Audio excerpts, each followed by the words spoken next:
नमस्कार, मेरा परिचय विनीत त्रिपाठी है और अपना भारत टाइम्स देख रहे हैं। कश्मीर की सुबह आज वैसी नहीं थी जैसी हर रोज हुआ करती है। वादी का मंजर बदला हुआ था। लोगों के अंदर भयंकर गुस्सा और बदले की आग थी। हर जगह पुलिस नाकेबंदी। एक दिन पहले दहशतगर्दों ने नाम पूछकर सैलानियों को गोली मार दी। इस आतंकी हमले में 28 लोगों की जान चली गई। एक तस्वीर जो हर किसी का कलेजा चीर रही है, एक तस्वीर जो भुलाई नहीं जा सकती, एक तस्वीर जो खून खौला रही है, वो है पहलगाम की तस्वीर। वादियों के बीच एक महिला बैठी हुई है और उसके बगल में उसके पति की लाश पड़ी है। इस तस्वीर को जो भी देख रहा है वो अपने आंसुओं को संभाल नहीं पा रहा। आज एक आंसू भी इतना भारी है कि वो रुक नहीं रहा। दुख है, तकलीफ है और गुस्सा भी है। जानते हैं ये जोड़ा कौन है? हरियाणा के करनाल निवासी लेफ्टिनेंट विनय नरवाल और उनकी पत्नी हिमानी का। लेफ्टिनेंट विनय नरवाल भी आतंकियों की गोलियों का शिकार हो गए। विनय करनाल शहर के सेक्टर 7 के रहने वाले थे। उनकी शादी कुछ 10 दिन पहले ही हुई थी और 2 दिन पहले ही परिवार ने उनके रिसेप्शन दिया था।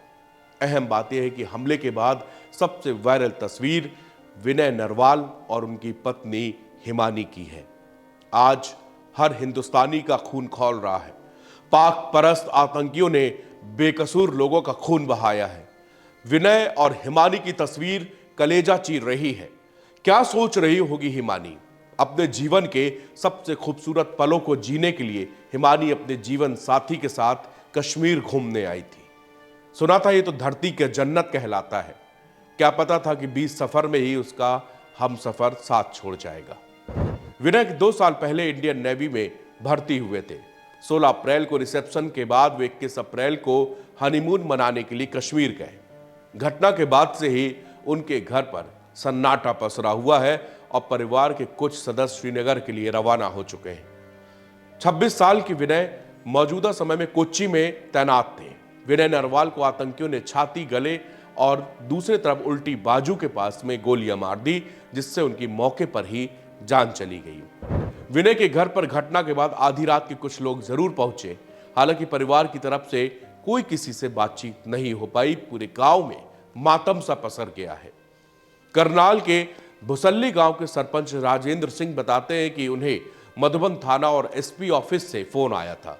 उन्होंने जानकारी दी कि आपके गांव के विनय नरवाल, जो कि नेवी में लेफ्टिनेंट के पद पर तैनात थे, पुलिस ने बताया कि जम्मू कश्मीर के पहलगाम में दुखद घटना हुई, जिसमें विनय की गोली मारकर आतंकियों ने हत्या कर दी। विनय की शादी 1 सप्ताह पहले हुई थी और वह अपनी पत्नी के साथ हनीमून पर जम्मू कश्मीर गए थे। उन्होंने कहा कि आतंकियों के खिलाफ सख्त से सख्त रुख अब अख्तियार करना चाहिए। भूसली गांव के सरपंच सुरेंद्र कुमार ने बताया कि हमारे गांव का लड़का लेफ्टिनेंट के पद पर नेवी पर तैनात था। देर शाम जानकारी मिली कि आतंकी हमले में उसकी गोली मारकर हत्या कर दी गई। 13 अप्रैल को विनय की शादी हुई थी। गांव में मातम का माहौल है। उन्होंने सरकार से आतंकियों के खिलाफ ऐसी कार्रवाई करने की मांग की जिसमें उनकी नस्लें याद रखें। उन्होंने कहा इनको मुंहतोड़ जवाब देना चाहिए। गांव के युवक एक सन्नी नाम के, उन्होंने बताया कि 1 हफ्ता पहले ही भैया की शादी हुई थी। हमारी बात हुई, वो ऐसे लूज पॉइंट छोड़ेंगे तो फिर आतंकी हमला होता रहेगा। इस तरह की बातें वो उनसे कर रहे थे। विनय अपने माता पिता के इकलौते बेटे थे। गौरतलब है कि करनाल के सेक्टर 7 में विनय और उनके साथ में परिवार रहता था और वो कोच्चि में पोस्टेड थे। पहलगाम हमले की निंदा में केवल अमेरिका और रूस नहीं है, बल्कि पूरी दुनिया आज भारत के साथ खड़ी है। इटली की प्रधानमंत्री जॉर्जिया मेलोनी, संयुक्त अरब अमीरात, जापान, यूक्रेन और ईरान जैसे देश भी भारत के साथ खड़े हैं। मेलोनी ने कहा कि मैं पहलगाम में हुए हमले, आतंकी हमले से गहरे दुख में हूं। इटली प्रभावित परिवारों, घायलों, सरकार और भारत के लोगों के साथ एकजुटता मैं व्यक्त करती हूं। संयुक्त राष्ट्र के महासचिव एंटोनियो गुटेरेस ने भी हमले की निंदा की और कहा कि नागरिकों पर हमले किसी भी परिस्थिति में स्वीकार्य नहीं है।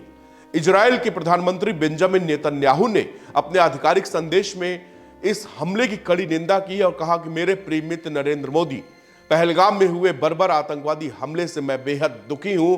हमारी संवेदनाएं और प्रार्थनाएं पीड़ितों और उनके परिवारों के साथ है। आतंकवाद के खिलाफ लड़ाई में इजराइल भारत के साथ खड़ा है। यह बयान एक बार फिर साबित करता है कि भारत और इजराइल के बीच में कूटनीति और सुरक्षा सहयोग कितना गहरा है। विशेष रूप से आतंकवाद जैसे साझा खतरों से दोनों एक साथ मिलकर कार्रवाई के लिए प्रतिबद्ध है। सऊदी क्राउन प्रिंस मोहम्मद बिन सलमान ने पहलगाम में हुए भयानक आतंकी हमले की निंदा की और मारे गए लोगों को, निर्दोष लोगों के प्रति गहरी संवेदना भी व्यक्त की। दोनों नेताओं ने पूरी ताकत से आतंकवाद के खिलाफ लड़ने का संकल्प लिया। भारत की तरफ से जारी बयान में बताया गया कि पीएम मोदी की सऊदी में क्राउन प्रिंस से मुलाकात के दौरान इस बात की चर्चा भी हुई। खाड़ी के एक और अहम देश और भारत के दोस्त संयुक्त अरब अमीरात ने आतंकी हमले की कड़ी निंदा की है। यूएई के विदेश मंत्रालय की तरफ से जारी बयान में कहा गया कि संयुक्त अरब अमीरात पहलगाम में पर्यटकों को निशाना बनाने वाले आतंकी हमले की निंदा करता है, जिसमें दर्जनों मासूम लोग मारे गए और घायल हुए। ईरान ने भी इस आतंकी हमले की निंदा की है। ईरान के दूतावास के एक्स हैंडल पर लिखा गया कि नई दिल्ली स्थित इस्लामी गणतंत्र ईरान का दूतावास जम्मू कश्मीर के पहलगाम शहर में हुए आतंकवादी हमले की कड़ी निंदा करता है। इसके परिणाम स्वरूप बड़ी संख्या में निर्दोष लोग मारे गए और घायल हुए।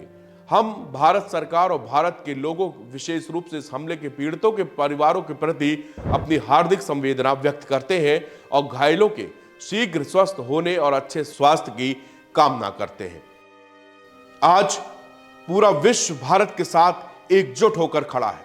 हर शख्स केवल बदला मांग रहा है, हर शख्स इन आतंकियों का सफाया मांग रहा है, हर शख्स की आंखों में सिर्फ बदले की आग जल रही है।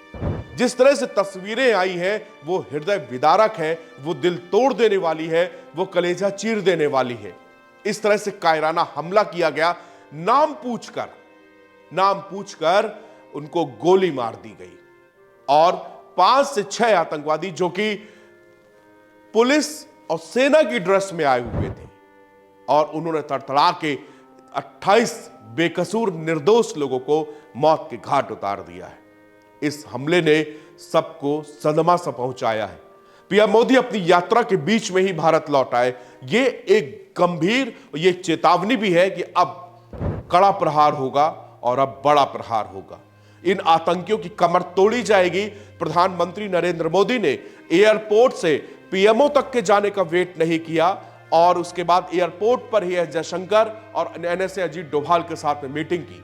इससे पहले गृह मंत्री अमित शाह को साफ निर्देश किया कि तुरंत श्रीनगर जाइए और आला अधिकारियों के साथ में मीटिंग करिए, कैसे भी करके इन आतंकवादियों को नेस्तनाबूद करिए। और गृह मंत्री अमित शाह तुरंत पहुंचते हैं। हाई लेवल मीटिंग हो रही है जिसमें सीआरपीएफ, सीआई, सब बीएसएफ, जम्मू कश्मीर पुलिस, सभी लोगों की ज्वाइंट मीटिंग हुई और इसमें मीटिंग में बस एक ही चीज की, अब बदला लेना है। बहुत हुआ इन आतंकियों का खून खराबा। 70 से 80 के दशक में कश्मीर में जो नरसंहार हुए वो हम भूले भी नहीं थे। धारा 370 हटने के बाद में कश्मीर में अमन चैन की वापसी हो रही थी।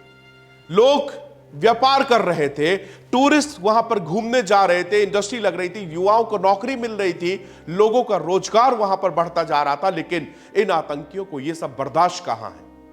अगर इनको बर्दाश्त नहीं है तो इनको भी इसी की भाषा में जवाब देना होगा। और अब वक्त आ चुका है जबकि प्रधानमंत्री नरेंद्र मोदी लगातार मीटिंग पे मीटिंग बुला रहे हैं, बैठक बुला रहे हैं और अब पाकिस्तान भी चिल्लाने लगा है, उसको लगने लगा है कि अब जो प्रहार होगा वो पाकिस्तान संभाल नहीं पाएगा, क्योंकि अब पूरी दुनिया भारत के साथ है। पुतिन ने साफ तौर पर कह दिया है, ट्रंप ने साफ तौर पर कह दिया, बेंजामिन नेतन्याहू ने साफ तौर पर कहा है, उसके अलावा यूएई, जापान, फ्रांस, सारे देश एकजुट होकर भारत के साथ कह रहे हैं कि आप कार्रवाई करो, आतंक के खिलाफ आप कार्रवाई करो, हम आपके साथ खड़े हैं। तो अब इन दहशतगर्दों का, इन नापाक इरादों के साथ में हिंदुस्तान में घुसने वालों के बुरे दिन अब बहुत ज्यादा दिन नहीं रह गए। अब इनको जल्द प्रहार होगा और अब बड़ा प्रहार किया जाएगा और इन आतंकियों को सख्त से सख्त, कड़ी से कड़ी जो सजा होती होगी वो दी जाएगी।